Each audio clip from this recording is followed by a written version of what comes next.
तो ईश्वर की कृपा को हम हमेशा निःशुल्क ही रखेंगे, क्योंकि सूरज अपनी रोशनी देता है, एकदम निःशुल्क देता है, ऑक्सीजन निःशुल्क है, ठीक है, और जल निःशुल्क है, सब चीज निःशुल्क है। तो किसी भी तरीके से हम कृपा को कैसे हुआ है, कोई भी फंक्शन है तो उसमें अगर कोई नाचने गाने वाला आ गया तो वो 5,000 रुपए ले जाता है, और जब ब्राह्मण को देने की बात आती है तो तुम पे 1100 रुपए नहीं निकलते हैं। ये तो उन लोगों, एक ब्राह्मण के प्रति तुम लोगों का सबका सम्मान मजबूत करो। अपनी बेटियों को, महिलाओं को भी शस्त्र विद्या सिखाओ आप, कि वो डटकर सामना कर सकें जो भी विद्रोही हैं। जो आप तहसील में जाके प्रमाण पत्र बना के लाते हो, जाति प्रमाण पत्र, ये सबसे ज्यादा घातक है। इसको बिल्कुल खत्म करना चाहिए। एक जाति होनी चाहिए, सिर्फ हिंदुत्व और सनातन, ये जाति है आपकी, इस तरीके से होना चाहिए। और इस तरीके से होगा देश बहुत मजबूत बनेगा और अखंड भारत बनेगा। लोग केवल मुंह से बोलते हैं कि हम हिंदू राष्ट्र बनाएंगे, और तुम काम क्या कर रहे हो हिंदू राष्ट्र के लिए? जो खड़ा है वो किस जाति का है जी, और प्रसाद जो बांट रहा है वो किस जाति का है, या जो यहाँ भंडारा कर रहा है आगे वो किस जाति का है, यहाँ पर जो सेवादार है वो कौन किस जाति का है? मतलब एक तरह व्यवस्थित तरीके से अगर आप धाम पर आ रहे हैं और निशान यात्रा लेकर, उसके बावजूद भी अगर कोई उंगली करता है तो उसका हाथ तोड़ने की ताकत हम रखते हैं। लोग नौटंकी करते हैं, केवल ड्रामे करते हैं, फेसबुक पे, व्हाट्सएप पे ये इस तरीके की बातें करते हैं। उसमें जो बेचारे बाबा ने कुछ इन हाथों में इसी तरीके की शक्तियां दी हैं कि टच करना हमारा मजबूरी बनता है, और इसी वजह से हम बाकायदा बैठते हैं और अधिक से अधिक लोगों को टच करते हैं। किसी को कोई परेशानी हो आप डॉक्टर को दिखाएं।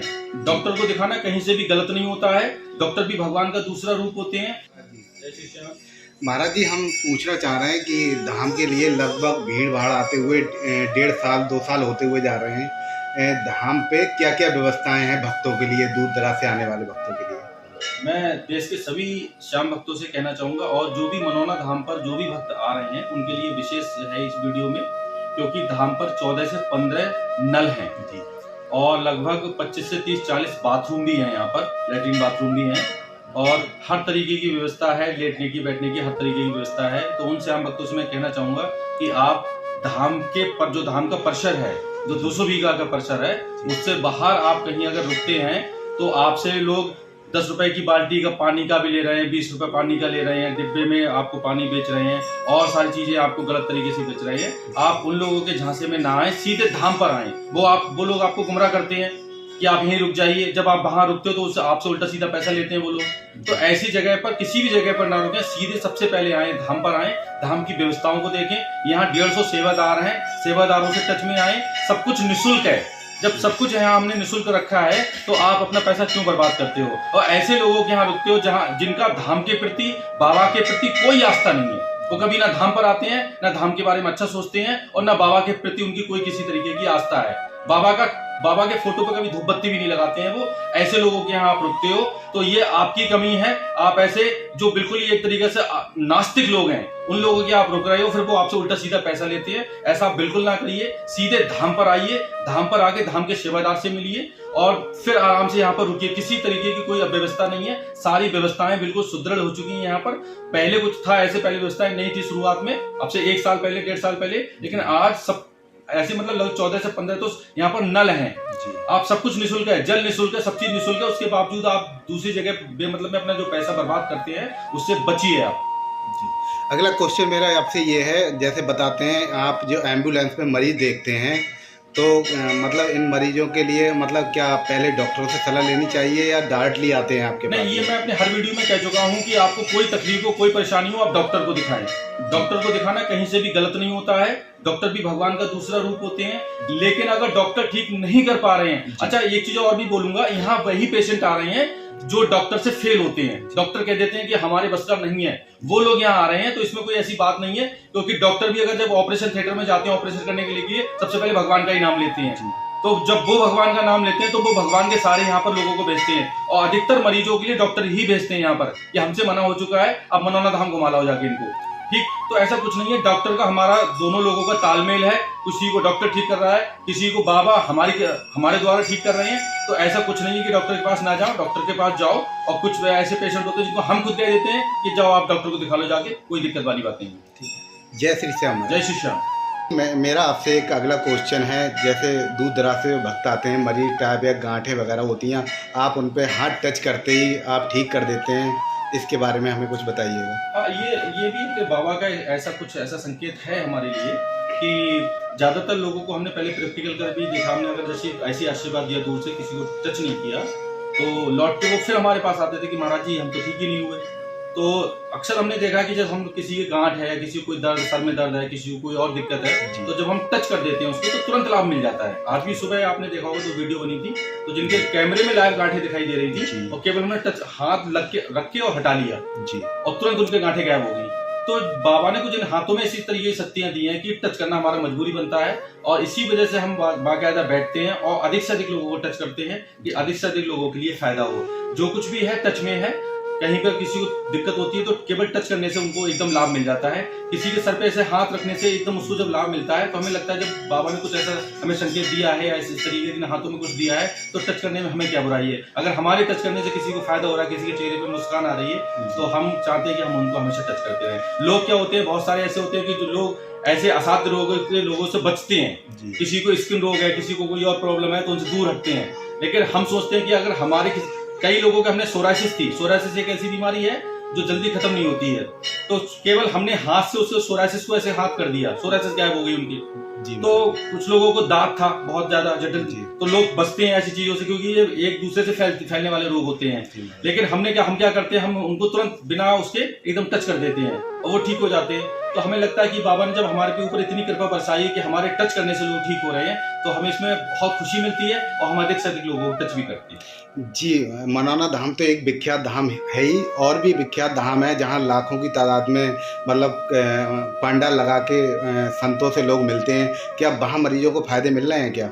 नहीं, ये तो जो लोग वहाँ जाते हैं उन लोगों को वो जानकारी होगी कि हम कहीं जा रहे हैं, किसी पंडाल में बैठ के अगर हम कथा सुन रहे हैं या कहीं जाके किसी से हम चार्ज दे रहे हैं, कोई 7,000 रुपये 8,000 रुपये रसीद कटा के लोग वहाँ पहुँच रहे हैं, तो वो लोग ज्यादा अच्छा बता पाएंगे कि वहाँ जाके। यहाँ तो सब कुछ निःशुल्क, आपको देखा, गरीब अमीर सब एक ही लाइन में लगते हैं, 1 रुपया किसी से चार्ज नहीं किया जाता है। तो क्योंकि कृपा को हम बेच नहीं सकते और हम ये हमेशा ऐसा ही रखेंगे, चाहे अभी संख्या चाहे कितनी भी आ रही हो। अभी सपोज करो अभी भी जब 50,000 1 लाख लोग आते हैं, ज्यादा लोग भी कभी आएंगे, तब भी हम निःशुल्क ही रखेंगे। हमारा कोई भी किसी तरीके के कृपा को बेचने वाले हम कौन होते हैं? ईश्वर की कृपा है जी। तो ईश्वर की कृपा को हम हमेशा निःशुल्क ही रखेंगे, क्योंकि सूरज अपनी रोशनी देता है, एकदम निःशुल्क देता है, ऑक्सीजन निःशुल्क है, ठीक है, और जल निःशुल्क है, सब चीज निःशुल्क है। तो किसी भी तरीके से हम कृपा को कैसे बेच सकते हैं? इसीलिए हमने कृपा का कोई रेट नहीं लगाया, ना कभी जीवन में हम कृपा का कोई रेट लगाएं। और रही बात धाम की, तो धाम पे यहाँ जो भी कार्य हो रहा है उसको बाबा कर रहे हैं। यहाँ पैसे के अभाव में कोई भी कार्य कभी रुकता नहीं है, 1 रुपया भी किसी से लेते नहीं है। कहाँ से कैसी क्या व्यवस्थाएं चल रही है ये सब बाबा करते हैं। बाबा अपने हिसाब से पूरे धाम के लिए मैनेज करे हुए हैं। जी महाराज जी, जो एक भारत में ट्रेंड चल रहा है हिंदुत्व का, उसके लिए आप क्या कहेंगे? ना, हिंदुत्व का ही नहीं, हम तो सनातन की बात करते हैं। सनातन में ये होता है, सनातन जो धर्म हमारा अपना सनातन धर्म है, ये अपने आप में बहुत मजबूत धर्म है। ये बहुत सारे धर्मों को समाहित कर सकता है, ऐसा इसमें है। तो सबसे बड़ी चीज है सनातन को मजबूत करो। सनातन में आपके बौद्धिस्ट भी आ गए, आर्य समाजी भी आ गए, और भी सारे निरंकारी, सब सनातन में ही आते हैं एक तरीके से। तो उनको भी तो साथ लेके हमें चलना है। केवल बात जब हम बात केवल हिंदुत्व की कर लेते हैं, अगर कोई ईसाई है और हिंदुत्व विचार सनातन विचारधारा का है तो वो भी हमारे सनातन में आता है। कोई आपने देखा बहुत सारे यहाँ मुस्लिम आते हैं और बाकायदा धागा बनवाते हैं, हमसे तिलक लगवाते हैं, हमसे थापा खाते हैं, जल पढ़ के देते हैं उनको, वो पीते हैं और बाकायदा आरती में खड़े होते हैं हाथ जोड़ के। तो उनको भी हमें शामिल करना है अपने साथ में, हमें क्या दिक्कत है?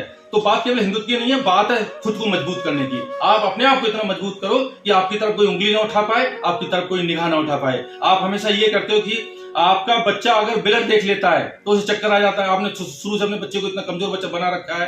आप अपने बच्चे को शुरू से ही शस्त्रों की विद्या सिखाएं, उसके लिए इतना मजबूत बनाएं कि कोई दूसरे धर्म का, दूसरे मजहब का व्यक्ति आपकी तरफ उंगली उठा के भी ना देख पाए। आप उनको तो मजबूत नहीं बना रहे हो, बात करते हो हिंदुत्व की और हर जगह फिर पिटते फिरते हो, तो उससे फायदा क्या है? आप खुद को मजबूत बनाओ, और खुद को जब मजबूत बनाओगे तो अपने आप हिंदुत्व मजबूत हो जाएगा, अपने आप सनातन मजबूत हो जाएगा, आपका धर्म मजबूत हो जाएगा। लोग नौटंकी करते हैं, केवल ड्रामे करते हैं, फेसबुक पे, व्हाट्सएप पे ये इस तरीके की बातें करते हैं। उसमें जो बेचारे निहत्ते लोग होते हैं उन दंगों में, उन लोगों को अपनी हानि होती है, उनके लिए जनहानि होती है, उनके लिए हर तरीके से उनकी संपत्तियां जलती हैं, उनकी संपत्तियों को नुकसान होता है। तो ये आप ऐसा ना करें। आप कोई भी फेसबुक पे, व्हाट्सएप पे इस तरीके तड़काऊ भड़काऊ वाली बात ना करें, स्वयं को मजबूत रखें। अगर आपके घर पे 50 लोग चढ़ के आते हैं तो आप उनसे अपनी रक्षा कर सकें, उन 50 को मट्टी धूल चटा सकें, इतनी ताकत अपने आप में रखनी चाहिए आपके लिए। अपने आप को मजबूत करो, अपने बच्चों को मजबूत करो, अपनी बेटियों को, महिलाओं को भी शस्त्र विद्या सिखाओ आप, कि वो डटकर सामना कर सकें जो भी विद्रोही हैं, जो भी गलत लोग हैं। तो आप केवल बातें मत करो, बातें करते हैं यहाँ पर बैठ के। आपने देखा पंडालों में बैठ के बातें तो करते हैं, लेकिन है क्या? आज हिंदू के घर में अगर आप देखो जाके कहाँ शस्त्र मिलेंगे उनके लिए, कहीं है ही, अपने आप को रक्षा कर नहीं सकते हैं, दूसरों को आप नुकसान क्या कर पाओगे। जय श्री श्याम। जैसे कि आपने अभी बताया कि हम किसी से अभी मतलब किसी प्रकार का यहाँ पैसे का चलन नहीं है, इस मगर पैसे का चलन नहीं है, फिर भी यहाँ पर आप इतना भव्य मंदिर तैयार करवा रहे हैं, ये कैसे संभव है? देखो, ये बाबा की विशेष कृपा इस भूमि पर कि पैसे के अभाव में कभी भी कोई एक दिन भी यहाँ कार्य नहीं रुका है, और इतने अच्छे यहाँ पर भक्त जुड़े हुए हैं कि सपोज करो, अभी एक मैं उदाहरण दे रहा हूँ आपके लिए। अभी बाबा का शीश की स्थापना नहीं हुई, और शीश की स्थापना होने से पहले यहाँ 25 लोगों ने आवेदन कर रखा है कि जब शीश आएगा तो उसमें मेरा पैसा लगेगा। यहाँ अभी दरबार अभी बना नहीं है, 2-3 लोगों ने पहले से आके अपनी एसियां रख दी हैं कि एसी मेरी लगेगी। और सुनो आप, एक आसाम से भक्त आए, वो 3 छत्र चांदी के बड़े बड़े पहले दे गए कि छत्र सबसे पहले मेरा लगेगा। तो ये सब बाबा की कृपा है। बाबा जिससे जो कराते हैं वो व्यक्ति खुद ही प्रेरणा से यहाँ पर आता है और मंदिर निर्माण में बढ़ चढ़ कर सहयोग कर रहा है। हम तो ये बोलते हैं कि आप पैसा ना दें, आप यहाँ पर आएं और जिस चीज की आपको लगे कि यहाँ धाम पर इस चीज की जरूरत है, वो अपने हाथों से लाएं, अपने हाथों से लगा के चले जाएं। यहाँ बहुत सारे लोग आते हैं, हमसे कहते हैं महाराज जी हम कुछ दान करना चाहते हैं, तो उनसे हम यही बोल देते हैं कि पहले आप बाबा से जुड़ो, धाम से जुड़ो, और पूरे धाम में घूमो, पूरे परिसर में घूमो, और आपको कहाँ किस चीज की अव्यवस्था लग रही है उसको व्यवस्थित करो। वहां पर ना पैसा इन्वेस्ट करो, अपने हाथ से लगाओ, जिससे आपको संतुष्टि रहे। आपका बच्चा कभी आए, आपका नाती पोता आए, वो कहे कि हमारे बाबा ने ये काम कराया था यहाँ पर धाम पर, मनोना धाम पर। तो हम ये चाहते हैं कि कोई पैसे का चलन न चले, यहाँ से लोग जुड़े, बाबा से जुड़े, वास्तविक लोग जो है वो ही दान करें, केवल अपना प्रभाव दिखाने के लिए लोग यहाँ दान ना करें। जैसे कि आप वो जल अभिमंत्रित करके देते हैं, कुछ श्याम भक्तों का रहता है कि हम इसे किस प्रकार सेवन करें उसका, उसके बाद जल का मैं कई वीडियो में बता चुका हूँ, फिर बताना चाहूंगा। जल का सेवन 24 घंटे में सिर्फ एक बार किया जाता है, एक ही बार उसका सेवन करें। और यहाँ 14-15 नल हैं, जल हम केवल एक ही नल का प्रयोग करते हैं और उसी को अभिमंत्रित करके देते हैं। बाकायदा उसको लोग चला के जल भरते हैं, हम चाहे तो मोटर भी लगा सकते हैं, इतनी बड़ी तादाद में यहाँ भक्त जल ले जा रहे हैं, लेकिन हम वो जल हाथों से चलवा के ही जल निकालते हैं, अभिमंत्रित करते हैं, तब देते हैं। जल अभिमंत्रित करा ही आप यूज करें, नॉर्मल ऐसे कोई आप लिए जल दें तो आप उसका बिल्कुल भी प्रयोग ना करें। जय श्री श्याम। जय श्री श्याम। मेरा आपसे एक अगला क्वेश्चन ये है, आप हिंदुत्व को या सनातन को कैसे प्रमोट कर रहे हैं? ये तो अगर ये क्वेश्चन हमसे पूछ रहे हैं तो ये तो आप भी जानते होंगे कि मनोना धाम पर सनातन को या हिंदुत्व को कैसे प्रमोट किया जा रहा है। यहाँ लगभग 500 दुकानें हैं आज के डेट में, सारे हिंदू लोगों की दुकानें हैं, कोई इसमें ईसाई की नहीं है, बौद्ध की नहीं है, ठीक है, या किसी और मजहब की नहीं है यहाँ पर दुकानें, तो सब हिंदू लोगों की। तो हिंदू के घरों में ही तो खुशहाली आ रही है। अगर वो यहाँ से अगर 1 रुपया भी कमा के ले जा रहे हैं तो हिंदू के घर में हिंदू को मजबूत कर रहे हैं। यानी कि 500 परिवार मनोना धाम से 24 घंटे जुड़े हुए हैं। अगर एक आवाज पे अगर हम कहीं बात करते हैं तो 500 लोग तो हमारे साथ हमेशा साथ रहते हैं। और दूसरी बात है, हिंदुत्व की बात करोगे तो यहाँ पर आप देख रहे होगे 10-5 यात्राएं, जो निशान यात्राएं होती हैं, पर डे आती हैं यहाँ पर जी, और हर रास्तों से गुजर के आती हैं। ऐसा कोई रास्ता नहीं है कि मनोना धाम पर आज तक वहां से यात्राएं नहीं आई हैं जी। आज तक आपने सुना नहीं होगा कि किसी एक व्यक्ति ने यात्रा रोकने की कोशिश करी है, क्योंकि हमारा एक तरीके से अपना तरीका भी है और हमारे एक अपने नियम और उसूल भी हैं। हम कहते हैं आप किसी के मजहब के बारे में कोई गलत गाना ना बजाएं, आप केवल बाबा के गुणगान करें और भजन बजाते हुए आए। बाबा के भजनों पे अगर कोई ऐतराज करेगा तो उसको मुंह तोड़ जवाब देना हम जानते हैं बहुत अच्छी तरीके से। लेकिन आप किसी दूसरे मजहब के बारे में गलत बयानबाजी ना करें, कोई हुड़दंग ना करें, किसी तरीके की कानून व्यवस्था को अपने हाथ में ना लें। व्यवस्था मतलब एकदम व्यवस्थित तरीके से अगर आप धाम पर आ रहे हैं और निशान यात्रा लेकर, उसके बावजूद भी अगर कोई उंगली करता है तो उसका हाथ तोड़ने की ताकत हम रखती हैं। जी महाराज जी, एक छोटा सा क्वेश्चन और है इसके बाद मेरा, क्या यहाँ मतलब जाति के नाम पे कुछ लोग आरोप लगा देते हैं, यहाँ मतलब किस तरह की व्यवस्था है जाति के नाम पे? हम अपने जीवन काल में देखें, अगर सबसे ज्यादा हमने कोई सुधार किया है तो हमने सबसे पहले जाति मजहब का जो यहाँ पर धाम पर है वो हमने बिल्कुल खत्म कर दिया है। आपने देखा होगा, आपको भी नहीं पता होगा कि दरबार में जो खड़ा है वो किस जाति का है जी, और प्रसाद जो बांट रहा है वो किस जाति का है, या जो यहाँ भंडारा कर रहा है आगे वो किस जाति का है, यहाँ पर जो सेवादार है वो कौन किस जाति का है। हमने अपने नाम के आगे से सरनेम हटा दिया। तो जाति को तो हमने सबसे पहले खत्म करा है, क्योंकि जब तक तुम जातियों में बटे रहोगे तब तक कमजोर रहोगे। आप अपनी ताकत को महसूस कराओ सामने वाले के लिए, जातियों को तो बिल्कुल भूल जाओ, क्योंकि जाति क्या होती है, बहुत सी आपकी जाति के लोग जो होंगे वो बहुत ज्यादा गलत होंगे। तो अगर आप जाति की बात करोगे तो गलत लोगों को अपने साथ में लोगे। अगर जाति की बात करोगे तो मेरी खुद की जाति के लोग मुझसे बहुत ज्यादा परेशान है जी महाराज। आपको एक कहावत सुनाता हूँ। 4 कुत्ते गए थे गंगा जी नहाने जी, तो जब वो गंगा जी नहा के उधर से जब लौट रहे थे तो उनसे पूछा कि भाई गंगा जी सही से नहाए, जी महाराज। तो बोले गंगा जी तो नहाए, लेकिन हमारी जाति के जहां लोग मिले उन्होंने हमें 2-2 किलोमीटर तक दौड़ाया। तो सबसे ज्यादा अगर दिक्कत है तो खुद को ही है इंसान को। इसलिए हमने जाति मजहब यहाँ बिल्कुल खत्म कर दिया। हर जाति का यहाँ सम्मान है, ऐसी कोई जाति नहीं है जिसका हम सम्मान नहीं करते, जिसको हम गले नहीं लगाते हैं। जब हम लाइन में मरीजों को देख रहे होते तो हम किसी से जाति नहीं पूछते आप किस जाति की हो और कहाँ से आए हो, कौन हो। सबको बराबर गले लगाते हैं, सबको बराबर आशीर्वाद देते हैं, सबको अपने हाथ से जल पिलाते हैं, सबको एक तरीके से प्यार करते हैं। तो जाति कहाँ से आ गई? जी महाराज। जब तक हम जीवित है तब तक मनोना धाम पर जाति नहीं चलेगी। आपने देखा होगा, मैं 100 जाति के लोगों को सबसे ज्यादा धाम से भगाया है यहाँ से, अगर उन्होंने कुछ गड़बड़ करा है। अगर 1-2 हमारे हाथों से पिटा भी है तो अपनी जाति का ही व्यक्ति पिटा है। तुमने कभी नहीं सुना होगा किसी दूसरी जाति के पे हमने कभी भी एक भी हाथ उठाया। कोई जाति हमारे दिमाग में है ही नहीं। अगर हमसे कोई आके बोलता भी कि महाराज जी हम आपकी, तो हम कहते तुम हमारी जाति, तो बताओ हमारी जाति क्या है? हमारी तो जाति नहीं रही। अब जब व्यक्ति संत समाज में चला गया, अब जो उस लाइन में चला गया, तो उसकी जाति कहां बची? और सच बताऊं मैं आपके लिए, हमारे अंदर से जाति के लिए कोई भाव नहीं आते हैं। जैसे अंदर से फीलिंग आती, कोई हमसे कहता है कि महाराज जी हम इस जाति के हैं, हमारे कोई फीलिंग नहीं आता है। हमारे लिए लगता है तुम श्याम भक्त हो, तुम मनोना धाम पर आए हो, हमारे लिए कोई जाति का मतलब नहीं है। और हम कभी भी इस मनोना धाम पर जाति का जो भी ये ड्रामा है ये बिल्कुल नहीं चलने देंगे, और हम इससे सख्त खिलाफ भी हैं। जब हम गंगा नहाते तो हमें पता होता है कि हमारे बराबर कौन नहा रहा है। जी महाराज। जब हम बस में बैठे होते तो हमें बराबर पता होता है हम बराबर सीट पे कौन बैठा है। जब हम होटल पे जाते हैं तो हमें पता है प्लेट लेके कौन आया है। तो जाति की नौटंकियों ने देश को कमजोर करा है, धर्म को कमजोर करा है, और हिंदुत्व को कमजोर करा है, सनातन को कमजोर करा है। जातियों में बंटना बंद कर दो, और जिस दिन जातियों में बंटना बंद कर दोगे उस दिन तुम्हारी तरफ कोई उंगली भी नहीं उठा पाएगा। इसलिए मनोना धाम पर जातियों को कोई खेल नहीं है। यहाँ पर सारी जातियां एक साथ हैं और हमेशा एक साथ लेके झंडा बुलंद करके आगे चल रही हैं। और मनोना धाम सनातन के लिए कहां ले जा रहा है, कितने लोगों के लिए रोजगार मिला है। हम किसी को जाति देके यहाँ रोजगार नहीं दे रहे हैं। यहाँ देखो सभी जातियों की दुकानें हैं, और हम चाहते हैं कि जाति का जो खेल है वो बिल्कुल खत्म होना चाहिए पूरे देश से। और ये जो व्यवस्थाएं बना रखी हैं कि ओबीसी, कि जनरल, कि एससी, कि जे, सबसे ज्यादा नुकसान इन्होंने पहुंचाया है। जो आप तहसील में जाके प्रमाण पत्र बना के लाते हो, जाति प्रमाण पत्र, ये सबसे ज्यादा घातक है। इसको बिल्कुल खत्म करना चाहिए। एक जाति होना चाहिए, सिर्फ हिंदुत्व और सनातन, ये जाति है आपकी। इस तरीके से होना चाहिए, और इस तरीके से होगा देश बहुत मजबूत बनेगा और अखंड भारत बनेगा। लोग केवल मुंह से बोलते हैं कि हम हिंदू राष्ट्र बनाएंगे, और तुम काम क्या कर रहे हो हिंदू राष्ट्र के लिए? किसी एक व्यक्ति के लिए अगर आप आगे बढ़ा रहे हो, किसी को रोजगार दे रहे हो, किसी के लिए आप प्रमोट कर रहे हो, तब तो आप हिंदू राष्ट्र के लिए आप पहले हिंदू को मजबूत तो बनाओ। मजबूत बना नहीं रहे हो, केवल फेसबुक पे बोलोगे कि हाँ हम भैया ये करेंगे, हम वो करेंगे। तो ऐसे लोगों से बचो जो केवल ड्रामा कर रहे हैं कि मैं ये राष्ट्र बनाऊंगा, मैं वो राष्ट्र बनाऊंगा। आप अपने बच्चों को मजबूत करो, अपने आप को मजबूत करो, दंड बैठक लगाओ, दूध पियो, और इतना करो कि 4 लोगों को अकेले काम करो। देखो उस लड़के ने, जो लड़का मारा गया वो भी क्षत्रिय है वहां पर, चौहान, उसने ये तो नहीं देखा कि मैं किस जाति का हूं, वो नीचे उतरा और सब बच्चों का, महिलाओं का, सबका उसने रक्षा करी। अपने प्राण चले गए, उसको कोई दिक्कत नहीं है।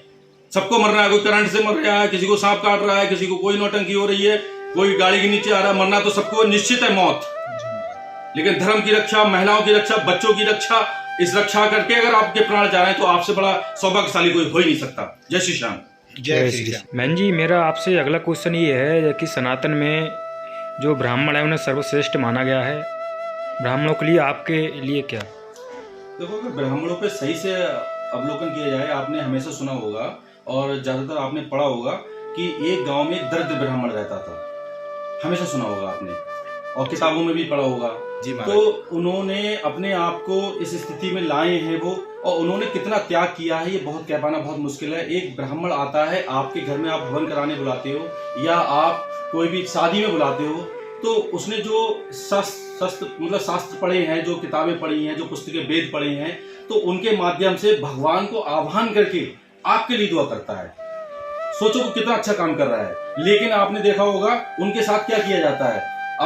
कोई अगर घर में आपके शादी समारोह है, कोई भी फंक्शन है, तो उसमें अगर कोई नाचने गाने वाला आ गया तो वो 5,000 रुपए ले जाता है, और जब ब्राह्मण को देने की बात आती है तो तुम पे 1100 रुपए नहीं निकलते हैं। ये तो उन लोगों, एक ब्राह्मण के प्रति तुम लोगों का सबका सम्मान है, सभी का। हालांकि ब्राह्मण ने, अगर देखो, अगर आज क्षत्रियों की बात करो, क्षत्रियों का इतिहास लिखा किसने लिखा? ब्राह्मणों ने तो लिखा। उन्होंने तो महान बनाया उनके लिए। आज ब्राह्मण ने तो कहा कि आप कुम्हार को भी इसमें पूजोगे, नाई को भी साथ लेके चलोगे, आप धोबी को भी साथ लेके चलोगे। तो उन्होंने हमेशा से ये किया था कि सबको साथ लेके चलना है, लेकिन कुछ लोगों ने ऐसा माइंड सेट कर लिया कि ब्राह्मण के लिए, कि ब्राह्मण ने ये सब कुछ फैलाया। ऐसा कुछ नहीं है। ब्राह्मणों का बहुत बड़ा त्याग है इस देश के लिए, बहुत बड़ा, एक तरीके से देखा जाए सबको साथ लेके चलने का बहुत वो है, और सबको सम्मान करना चाहिए। और हमने ये देखा है कि अगर कोई किसी भी जाति के व्यक्ति अपने यहाँ हवन कराने बुलाता है, कुछ कराने बुलाता है, ब्राह्मण तो निसंकोच जाता है सबके यहाँ। कोई जाति मजहब का ऐसा कोई मामला नहीं है। और सबसे अच्छी बात क्या है कि आपके लिए वो कुछ ना कुछ दुआई तो कर रहा है। आप उसको अगर उसके पैर छूते हो या उसके लिए अभिवादन करते हो उसका, या नमस्कार करते हो, तो आपको दुआई तो देता है वो। तो इसलिए उनके प्रति मेरी राय बहुत अच्छी है। आपने भी अभी देखा होगा जब मैंने 29 तारीख के लिए भूमि पूजन, मैंने कहाँ के ब्राह्मण बुलाए, सोचो आप सोचो। मैंने जागेश्वर से ब्राह्मण बुलाए, मैंने तिरुपति बालाजी से ब्राह्मण बुलाए, ठीक, नैमिषारण्य से ब्राह्मण बुलाए। तो मैंने क्यों बुलाई? तो जिसका जो कार्य है उसको करना चाहिए। हिंदू धर्म अगर कमजोर पड़ा है तो इसीलिए पड़ा है, जिसके जो कार्य थे उन्होंने सबने अपने अपने कार्य छोड़ दिए, सबने अपने अपने कार्य छोड़ दिए। क्षत्रियों को रक्षा करने की वो क्षत्रिय रक्षा नहीं कर पा रहा है यार। बनियों को व्यापार करना चाहिए, बनिया कुछ और नौकरी कर रहा है जाके, ठीक। तो ये अगर किसी जो दूसरे, आप सोचो जिस जाति का जो व्यक्ति था, जो नाई जाति है अपने हिंदू धर्म में, सनातन में, उन्होंने बाल काटना छोड़ दिया जी। बन गया कौन? जावेद हबीब। वो करोड़पति अरबपति बन गया बाल काट के ही। तुम अपना क्यों? क्योंकि अपने यहाँ क्या है, अपने यहाँ सबसे बड़ी कमी यह है अपने इसमें सनातन धर्म में, क्योंकि अपने लोगों ने जब किसी ने कोई कार्य किया तो उसे तुम थोड़ी वैसी दृष्टि से देखते हो। आपने देखा होगा हमारे यहाँ पर स्वीपर भी अगर आता है तो अब वो हमारे पैर भी छूता है, हम उसे गले भी लगाते हैं और सफाई भी करता है। वो अपने हंसी उसे प्रसाद देते हैं। हम भेदभाव करना छोड़ो। सबसे पहले जातियां सब श्रेष्ठ हैं, एक भी जाति ऐसी नहीं जो श्रेष्ठ नहीं है, और किसी जाति से तुलना करना गलत है। जो तुलना करते हैं वहां दिक्कत आती है। आप तुलना मत करो, सबके अपने अपने कार्य हैं, अपने अपने कार्य कर रहे हैं, और सबको श्रेष्ठ मानो, सबको प्यार करो, सबको सम्मान करो। जब सबको सम्मान करोगे तो उन्हें अपने कार्य से प्रेम होगा, वो अपना कार्य करेंगे, उनका घर मजबूत होगा, उनके घर में खुशहाली आएगी। अब आप उनको हे दृष्टि से देखोगे तो वो अपना कार्य करते ही नहीं है। उस कार्यों को कोई दूसरा मजहब वाला पकड़ लेता है, वो उसी कार्यों को करके पैसा वाला बन जाता है। तो ऐसा कुछ नहीं है। ब्राह्मणों के प्रति मेरी सोच हमेशा। अच्छा, एक मैं और उदाहरण देता हूँ। किसी एक डीएम ने शादी में घुस के किसी ब्राह्मण के थप्पड़ मार दिया था जी। कहीं की घटना है, किसी दूसरे जिले के आसाम की घटना थी वो। तो पूरे हिंदुस्तान में एक मैं ही ऐसा व्यक्ति था जो मैंने हेडलाइन में लिखवाया था कि पूज्य ब्राह्मण के थप्पड़ मारने वाले डीएम को थप्पड़ मारूंगा जाके। उस समय मैं आंदोलनकारी था, आंदोलन करता था मैं, तो मैंने ही वो पूरा लिखवाया था। तो ब्राह्मणों के प्रति सोच तो मेरी 10 साल पहले, 15 साल पहले मेरी बहुत पॉजिटिव थी और हमेशा पॉजिटिव रहेगी, क्योंकि वो अपने ज्ञान से आपको आगे बढ़ाते हैं, अपने ज्ञान से आपके लिए दुआ मांगते हैं। तो उनके लिए, आप सभी धर्मों के लोगों के लिए, सभी मजहब के लोगों के लिए, सभी जातियों के लिए उनका अभिवादन करना चाहिए, उनको प्यार करना चाहिए, उनको सम्मान देना चाहिए। जय श्री श्याम। जय श्री श्याम। एक क्वेश्चन और है महन जी आपसे मेरा, हिंदुत्व में या सनातन में इस समय सबसे बड़ा रक्षक कौन है आपकी नज़र में? मैं तो ये चाहूंगा कि हिंदुत्व के सबसे और सनातन के सबसे बड़े रक्षक आप स्वयं बने, स्वयं को मजबूत करें। लेकिन अगर बात करी जाए नेताओं में बात करी जाए तो आज हर स्टेट में योगी जी की मांग है। योगी जी की डिमांड सिर्फ इसीलिए है क्योंकि वो एकदम निसंकोच बोलते हैं, और ऐसा नहीं है कि वो दूसरे मजहबों का सम्मान नहीं करते हैं, दूसरे मजहबों को साथ लेके नहीं चल रहे हैं। अगर वो जन कल्याण कोई योजना अगर वो उत्तर प्रदेश में लागू कर रहे हैं तो सभी मजहब के लोगों को मिल रही है, सभी जातियों को मिल रही है, ऐसा कुछ भी नहीं है। लेकिन अगर हिंदुत्व की बात आती है तो उनसे बड़ा मुझे अभी फिलहाल कोई ऐसा समर्थक नजर नहीं आ रहा है, हिंदुत्व का कोई ऐसा चेहरा नजर नहीं आ रहा है जो उनकी तरह बात कर पाए। क्योंकि बाकी व्यक्ति वोट बैंक को देख के बात करता है, बाकी व्यक्ति जो करते हैं, बाकी नेता जो होते हैं वो एक समुदाय विशेष की बात करते हैं, लेकिन वो अगर बात करते हैं तो देश की बात करते हैं, हिंदुत्व की बात करते हैं और डंके की चोट पे करते हैं। मैं चाहता हूं हर बच्चा, हर व्यक्ति, हर सनातन का बच्चा योगी जैसा बने और वैसे डंके की चोट पे अपनी बात को रखे और अपने आप को मजबूत करे, हर तरीके से मजबूत करे। जय श्री श्याम।